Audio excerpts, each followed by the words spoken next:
நல்லதே நடக்கும். ஓம் நம சிவாயும். எல்லாம் உள்ள ஸ்ரீ வாராகிமன் திருவடி சரணம். உலகத் தமிழ் நெஞ்சங்கள் அனைவருக்கும் உங்கள் சிவசரி ராஜ கணபதியின் அன்பான வணக்கங்கள். இன்றைய பதிவில் கண்கள் நிறைய கண்ணீரே இருந்தாலும் அந்த கண்ணீரை தொடச்சு போட்டு குடும்பத்திற்காக அடுத்து என்ன பண்ணணும், அடுத்து நம்ம குடும்பத்தை எப்படி நடத்தணும், எப்படி காப்பாற்றணுன்ற அந்த வேலையில அடுத்த கட்ட முயற்சியில் இறங்கக்கூடிய கண்ணீராசியில் பிறந்த நண்பர்களே, அன்புக்காகவும் பாசத்திற்கு மட்டுமே விலை போகக்கூடியவர்கள் நீங்கள். ஸோ அப்படிப்பட்ட உங்களுக்கு குடும்பம் எப்படி இருக்கும், என்னென்ன நடக்கும் குடும்பத்தில், இந்த பலன் எந்த விதமான கிரகத்துடைய பயிற்சி நடந்தாலும் இந்த பலன் மாறாது. ஸோ நீங்கள் கன்னிராசியில் பிறந்திருந்தால் கண்டிப்பாக இந்த ஜென்மத்தில் உங்கள் குடும்பத்தில் இந்த பலன் நிச்சயமாக நடக்கும். ஸோ அதற்குரிய பலனை பற்றி பார்க்க போகிறோம். ஸோ பதிவை ஃபுல்லாக பாருங்கள். மேலும் நம்ம சேனலில் கன்னிராசியில் பிறந்த உங்களுக்கு ஏற்கனவே இந்த கடன், நோய், எதிரி, இந்த மூணுமே எப்போ தீரும், எப்போ அழியும், எந்த திசையில் அழியும் அப்படின்றத பற்றி ஏற்கனவே ஒரு பதிவிட்டாச்சு. பார்க்கல என்ன சேனலில் போய் பாருங்கள், கண்டிப்பாக உங்களுக்கு யூஸ்ஃபுல்லாக இருக்கும். மறக்காம நம்ம சேனலை சப்ஸ்கிரைப் பண்ணிங்க, கூட தர பெல் ஐக்கானை ப்ரெஸ் பண்ணிட்டு பக்கத்தில் ஒரு ஆல்ன்ற ஆப்ஷன் தவறாமல் செலக்ட் பண்ணி வச்சுங்க. அப்படின்னா தான் நான் பதிவிடக்கூடிய அடுத்தடுத்த பதிவுகள் உங்களுக்கு உடனுக்குடன் நோட்டிஃபிகேஷனாக வந்து சேரும். கன்னி ராசியில் பிறந்த நண்பர்களே, கன்னி ராசி, ராசிக்கு அதிபதி யாரும்? புதன் பகவான். எழுத்து, கல்வி, வித்தைக்கெல்லாம் அதிபதியாக இருக்கக்கூடியவர் தான் இந்த புதன் பகவான். சொல் புத்தியை விட சுய புத்தி உங்களுக்கு அதிகம். எதிர்காலத்தை முன்னக்கூட்டியை திட்டமிட்டு கணிச்சு அதற்குண்டான வழிவகைகள் செய்வீங்க. உங்களோட பழகக்கூடிய எந்த விதமான மனிதர்களாக இருந்தாலும் அவருடைய எண்ணத்தை சரியா எடை போட்டு கணிச்சு அவரோடு பழகக்கூடியவர்கள் நீங்கள். தண்ணியில விட்டாலும் நீந்துவீங்க, தரையில விட்டாலும் நடந்துக்குவீங்க. அப்படி எல்லோரிடமும் சகமாக பழகக்கூடியவர்கள் நீங்கள். சரி, அப்படிப்பட்ட உங்களுக்கு குடும்பஸ்தானம் எப்படி இருக்கும், குடும்பம் எப்படி இருக்கும்? ஸோ குடும்பம் என்பது இரண்டாம் வீடுங்க. ஜோதிடத்துல தன குடும்ப வாக்குஸ்தானம் அப்படின்றது இரண்டாம் வீட்டை குறிக்கும். ஸோ கன்னிக்கு இரண்டாம் வீடு எது அப்படின்னு பார்த்தா துலாம். இந்த துலாமிற்கு அதிபதி யாரு? சுக்கிர பகவான். அப்படிப்பட்ட அந்த சுக்கிரவான் உங்களுடைய கன்னி ராசியில தான் நீசம் அடைந்து விடுகிறார். 7ஆம் வீடான மீனத்துல தான் அவர் உச்சம் அடைகிறார். ஸோ இதுல முதல்ல நான் சொல்லக்கூடிய பலன் என்னன்னா, கன்னி ராசியில பிறந்த பெரும்பாலான பேருக்கு, நிறைய பேருக்கு, ஒரு 100க்கு ஒரு 80% கூட சொல்லிக்கலாம், அப்படிப்பட்ட நபர்களுக்கு உங்களுக்கு வாழ்க்கை துணை வழியில் அமையக்கூடிய உறவுகள் மட்டுமே பெரிய அளவு நிலைக்கும். அவர்களுடைய தொடர்பு மட்டும் பெரிய அளவு அதிகரிக்கும். ஸோ பல பேர்த்துக்கு வாழ்க்கை துணையுடைய வீடே உங்களுக்கு குடும்பமாக அமைவதற்கு வாய்ப்புகள் உண்டு. அந்த உறவுகளே உங்களுக்கு பெரிய குடும்பமாக அமைவதற்கு வாய்ப்புகள் உண்டு. ஸோ அதுக்கு தான் சான்சஸ் நிறையா இருக்குது. ஏன்னா சுக்கிரன் உங்களுடைய ராசியில் நீசம், 7ஆம் வீட்டில் உச்சம். சரிங்களா? ஸோ அதற்குள்ள காரணம் இதுதான்.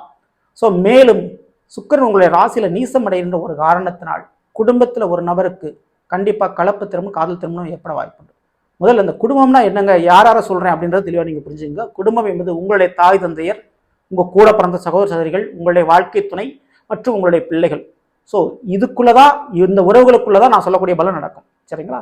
ஸோ அப்படி முதல்ல இந்த காதல், சுக்கிரன் நீசம் அப்படினால காதல் சம்பந்தமான பிரச்சனை, அந்த பிரச்சனையை உறவுகளுக்காக நீங்கள் சந்திக்க நேரிடும், அதுக்கு வாய்ப்புண்டு.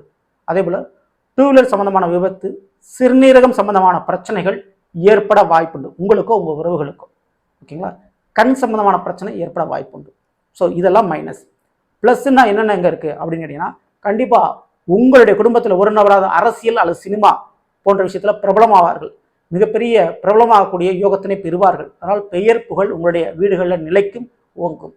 ஸோ அதே போல் மக்களுடைய செல்வாக்க பெறுவீங்க, உறவுகளுடைய நன்மதிப்பை பெற்று உங்களுடைய பெயர் புகழ் நிச்சயமான முறையில் பரவும். ஸோ குடும்பத்தில் கேரண்டியாக அரசியல் அல்லது சினிமா, செய்தி ஊடகங்களில் பிரபலமாகக்கூடிய யோகங்கள் உண்டு. சரிங்களா? ஸோ அதுக்கு உண்டான வாய்ப்பு நிறையவே இருக்குது. ஸோ இதுக்கடுத்து இந்த பூர்வீக சொத்து, பரம்பரை சொத்து அல்லது பூர்வீக தொழில், அதில் ஒரு நபராது குடும்பத்தில் இருக்கக்கூடிய நபர் ஈடுபட்டு அதன் ரீதியாக உங்களுடைய பொருளாதார பிரச்சனை, கஷ்டம் தீரும் வரை. ஸோ அதுக்கு வாய்ப்புகள் உண்டு. ஸோ இதற்கடுத்து இந்த 2ஆம் இடம் துலாமில் சனி பகவான் உச்சம் அடைகிறாரு, சூரியன் நீசம் அடைகிறாரு. ஸோ இந்த விதத்தை பார்க்கும்பொழுது கண்டிப்பாக சில பேர், அதாவது கன்னிராசியில் பிறந்த உங்களுடைய உறவுகளில் சில பேருக்கு, முக்கியமானவர்களுக்கு உடல் ஊனமோ அல்லது வாழ்க்கை ஊனமோ ஏற்பட வாய்ப்புண்டு. வாழ்க்கை ஊனம்னா என்னங்க அப்படின்னா, திருமணம் நடக்காமல் இருக்கிறது, அல்லது குழந்தை பாக்கியம் வாரிசு இல்லாமல் இருப்பது, அல்லது உடல் ஊனம்னா முக்கியமாக மூட்டு வலி, கைகால் வலி பிரச்சனைகள் இருப்பதற்கு வாய்ப்புண்டு. ஸோ இதற்கடுத்து நான் சொல்லக்கூடிய ஒரே விஷயம், சூரியன் நீசம் அடைவதால் கன்னிராசியில் பிறந்த உங்களுக்கு எப்பேற்பட்ட வம்பு வழக்கு, கோர்ட்டு கேஸ் பிரச்சனை எதுவாக இருந்தாலும் அரசாங்க தண்டனை, அரசாங்க விஷயத்தில் ஒரு மைனஸ் பாயிண்ட் உங்களுக்கு வரவே வராது. அது வந்து எவ்வேறுபட்ட பிரச்சனையாக இருந்தாலும் எஸ்கேப் ஆயிடுவீங்க.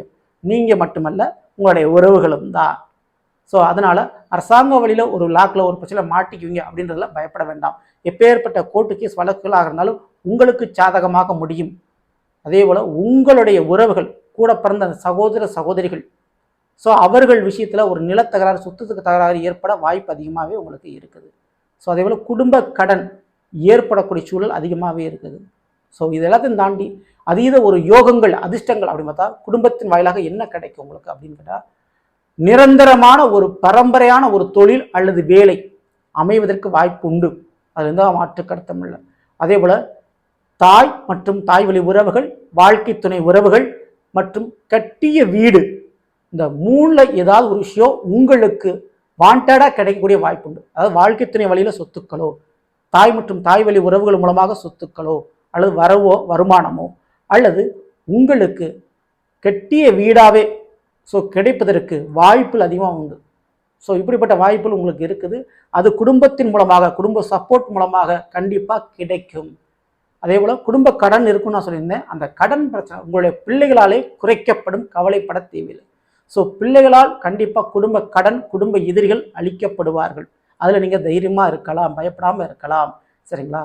அதே போல் அசையாத சொத்துக்களை கன்னிராசியில் பிறந்த நீங்கள் கண்டிப்பாக உருவாக்கிடுவீங்க. உங்களுக்கு அந்த உறுதுணையாக வாழ்க்கை துணை நிச்சயமானவர்கள் அந்த விதத்தில் இருப்பாங்க. அதில் நீங்கள் லக்கு தான். ஸோ அதில் எந்த விதமான சந்தேகம் இல்லை. அதே போல் வாழ்க்கை துணை அமைந்ததற்கு பின்பாகத்தான் வேலையும் தொழிலும் அரசு வேலையும் கிடைப்பதற்கு வாய்ப்பு உண்டு உங்களுக்கு. சரிங்களா?